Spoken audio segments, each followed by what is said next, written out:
don't start yet.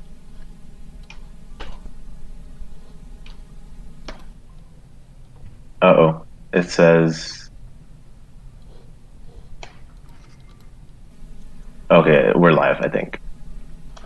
Okay, we can clip this later, but... Intro's playing. Yeah. There's no audio capture, so just wait a second. Send my friend Okay, code. welcome to episode 3 of the FGC at UCLA Podcast. Hey everyone. So today Hello. we'll be chatting about how to get new people to join. A little bit different from our talk on Wednesday when we were talking about how you might design games to capture people. This is more about like what you can do to pull people in.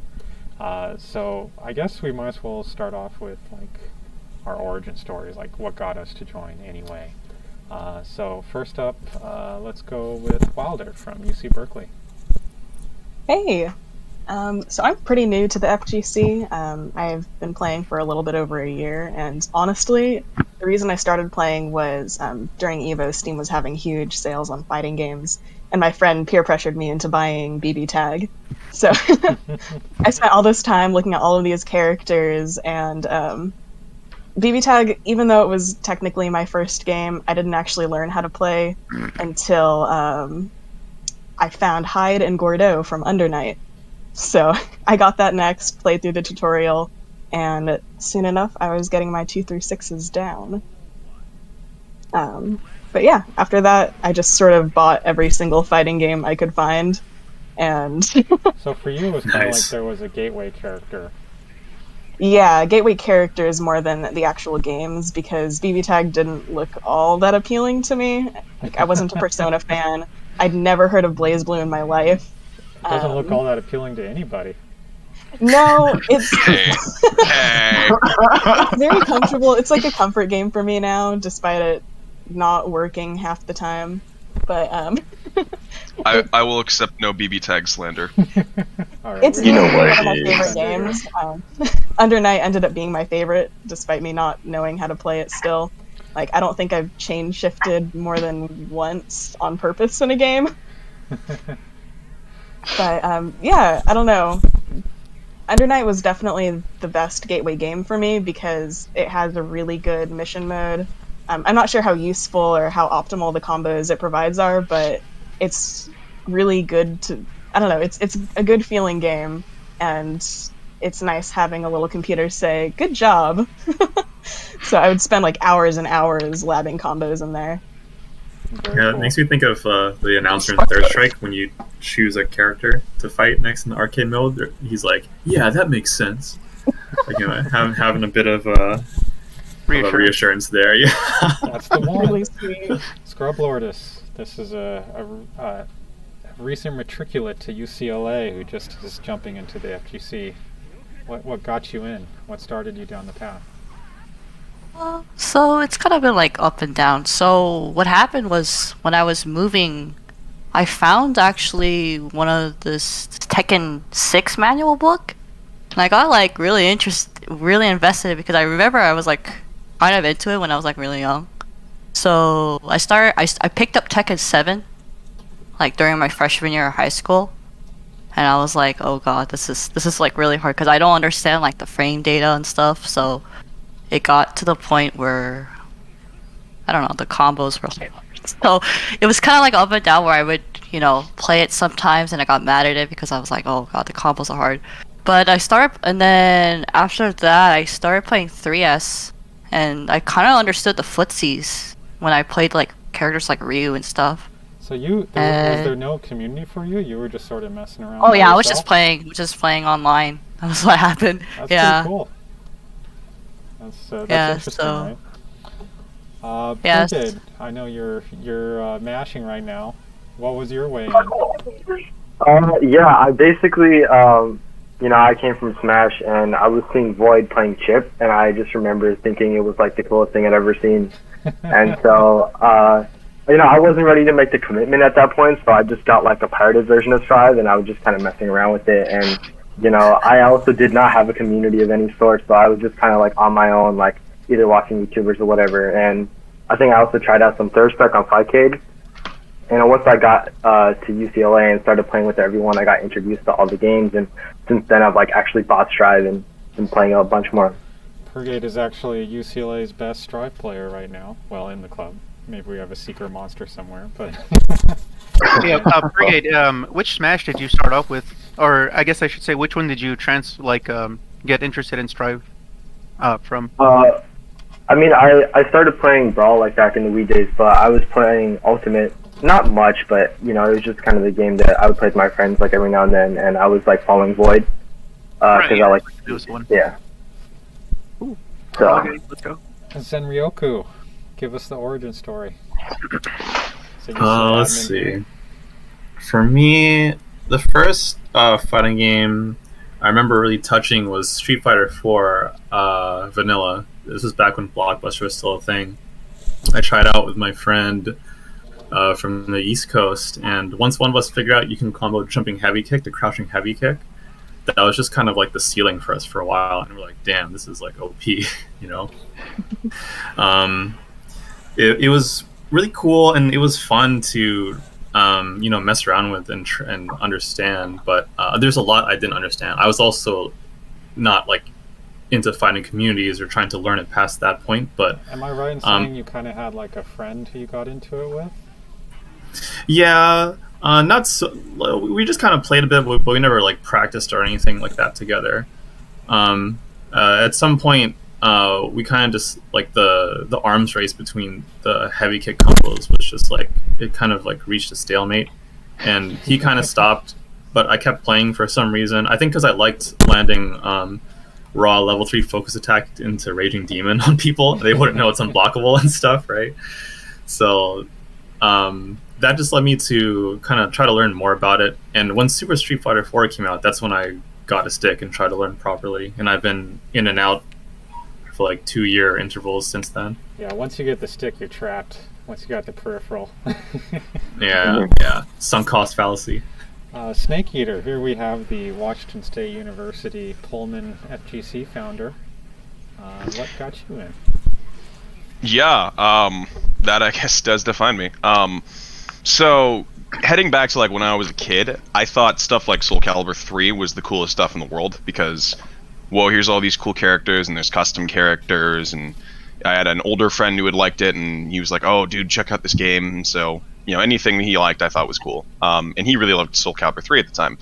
Jump forward a few years later, and a bunch of my friends really got into Mortal Kombat casually. So Mortal Kombat 9 had just come out and we were all in 6th grade. So, you know, 11, 12-year-old boys, pretty prime audience for Mortal Kombat at the time. We were just kind of mind blown, and my goal was just beat everyone at this birthday party where we were having this kind of small bracket type Sick. thing. Yeah, So I remember getting very salty that someone beat me by just practicing. I think it was just 1-1 with Sector again and again and again and again. But you know, I kind of faded out from that for a while until Smash 4 came out. And Smash 4, a similar experience happened where a lot of my friends just hung out, but that had 8-player Smash. So the drive for people to play each other and get better was even higher. And inevitably that kind of led to people trying to play competitively with each other and playing in more, you know, quote-unquote serious environments, which then eventually led to me sitting around in a sport and entertainment marketing class one day as a sophomore in high school. And my teacher goes, hey, so the staff wants to run a Mario Kart tournament. What do you guys think of that? And I remember just like looking him in the eye and being like, nope, if we're going to run something, we're going to run Smash. And he goes, oh, what is that? Oh, it's a game. And I explained him how the, you know, aspects of Smash are less random than Mario Kart. And I talked for a little while. He goes, okay, great. I know nothing about that, and I don't have Smash Brothers. So could you run it? And, you know, 16 years old, top of the world, nothing can touch me. I go, of course I can. And then I learned what TOing was. And, you know, over the next 3 years, I found that I wanted to TO, and I kind of just went from there. I learned the basics of how to appeal to a crowd, how to appeal to a room, how to get people signed for your stuff, how to kind of get people invested. And that followed me into college, and, you know, 5 years later, I'm here, and long story short, yeah, I have been involved with fighting games for really 7 years, I think, on a major competitive level or in a community-based level. Wow. So the first time someone like didn't report their score, that rage got you so excited you stayed in for years? So for context, this is high school, and we ran these at lunch, and the only setup there was mine. So I had some creative ways to get around the time limits, but one of them was like, okay, we're running one person each a day, 2 matches a day, maybe 3 if we're lucky. Almost So CCDL styles, asynchronous. yeah, so I didn't have to worry about reporting scores because I could just watch the screen and say, okay, cool, that's the score. I didn't have to worry about score reporting until probably college when there were a lot more setups, but we'll get to that. Cool. So Karushi, this is the UCLA FGC founder. What got you started down this path? Ooh, so I recall the first time I ever saw like a fighting game advertisement. It was at GameStop, I think back in like 2009 or 10. I saw a Street Fighter 4 3DS edition, right? And that might have been 2011 actually. But like at the time I was like, ooh, this is for old people because it says rated teen, right? So I kind of ignored it for a while. But then at a summer camp back in 2011, they had like this games room like in between classes, and there was always a long line for Smash Brawl. So I was like, I don't want to deal with that, right? Like because I want to get like more turns. But they also had Marvel 3 and SF4. So basically I was just always like by myself in those 2 games. That's and then a couple of friends. Smash was too popular. So it pushed Yeah, you it was out. too popular. It was too popular, and I didn't want to wait like 9 people for my turn and then just to get wrecked because I didn't have I didn't really have any idea how to play Smash at the time. I was just like, we need time smashing to buttons. lab. Yeah, I need time to lab, exactly. I mean, for MBC3 and SF4, like since I was by myself, I was just able to figure out like how the inputs worked on my own, right? Because there was like enough time to do all of that since no one else was there. But then eventually, a couple of friends did also join me at those setups because like they wanted to get a lot more games than compared to the Smash line, and that ended up being like the start of my interest in fighting games. I also had a counselor that said like, hey, you mind if I teach you a few things? And he taught me how to do a super, and like that was like the moment, right? Like it's like where you feel like you want to go further into a hobby. So that was kind of like what started for me. But fast forward to like high school, I didn't really have like anyone to play with. Like it felt like a really lonely hobby, so I didn't I didn't play as much. I started focusing more on making videos instead because I felt like I wanted to still be a part of the community in some way. But playing wasn't like as fulfilling as it had been back when I had a lot of friends who were playing with me. So that's when I kind of got more interested in like organizing and making videos and stuff. It feels like the social aspect for a lot of people, like having a friend or being TOing or something like that, seems to be very important for kind of trapping people in. Oh, 100%. And I feel like that's the contrast between the FGC and other gaming communities. A lot of them like were formed over the internet. A lot of that kind of still is like it's evident to this day that the online like the friendships you forge online like aren't as like genuine as the ones you forge like with real people as the FGC started with, because it was born out of the arcades. Peter, we're still friends. Well, I do want to keep it short, but basically, like I have a lot of other experiences with neighboring communities that I should not probably go too deep into because they weren't the most positive of experiences. But fast forward to college, I wanted to podcast. Wednesday was the negative one. Yes, exactly. Yeah, fast forward to college, right? And like I was surprised that there was no FGC at UCLA at the time. And also, as an SF5 hater myself, I had to do what I could to make sure that like whoever was like still around and interested in fighting games at the school would play some other game with me other than SF5.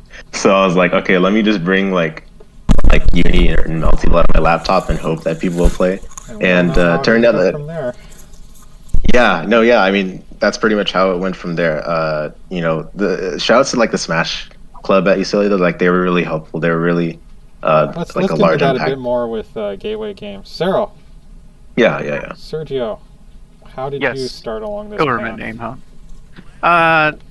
I guess I feel like I've given different answers to this question, but basically my first like fighting game, even just like mashing, was UMK3 on the SNES. Yes, I know I'm old. But I think in like the FGC proper, it was probably along with Zen and Karushi, which is Street Fighter 4 and Marvel 3, which I think are definitely my favorite games. So even to this day, favorite fighting games. Why'd you even pick them up? It's funny because I like between Mortal Kombat 3 on the SNES and Street Fighter 4, I liked fighting games in general. So I would play like some of the ones I played was like DOA 4. I played a decent amount of Street Fighter 2 HD Remix and Clay Fighter, of course, and just So other random ones It was too. all just a genre after you picked up MK. You're just around. Yeah, exactly. It was always one that I liked. Yeah, my story is very similar. I played Street Fighter 2 on the Sega Genesis, but I always played it for like single player stuff for years and years and years. And it was really, I think, when SF4 came out that I finally hopped online. So a lot of us have SF4 to thank here, just like I'm sure the younger people have Strive and ArcSys basically to thank for bringing them in. Is that fair to say Purgade and Scrublordus? Well, maybe Scrublordus was Tekken, but Wilder and Purgade were brought in by ArcSys, I think. Very much arcs. Yeah, Very yeah. much any anime game I could get my hands on. Yeah, so big anime revolution there. So let's move on to the next topic here, along the same lines, which is kind of like the games that made you stay in. Like, what were the gateway games? I think definitely it's worth talking about, Smash. So if you came in from that, you should mention it. But like, Walder, was there something that is keeping you in? Is there a fun game that is like you haven't given up yet because you want to play that game? Well, I don't know. I love having such a wide variety to play. I mean, Strive is probably the biggest one for days where I don't really feel like thinking too hard. I'm a main, so I can just sort of heavy dolphin close slash. But yeah, it's definitely good to have a game with like a thriving online community. Because you can go on Strive and wait maybe 1 to 2 minutes before you match with That's someone. super important. Yeah, because otherwise, Uni, it's my favorite game, but it's impossible to play with anyone unless you know them already and you made plans to play. Right, as a new person, you might just be done after arcade mode. Right.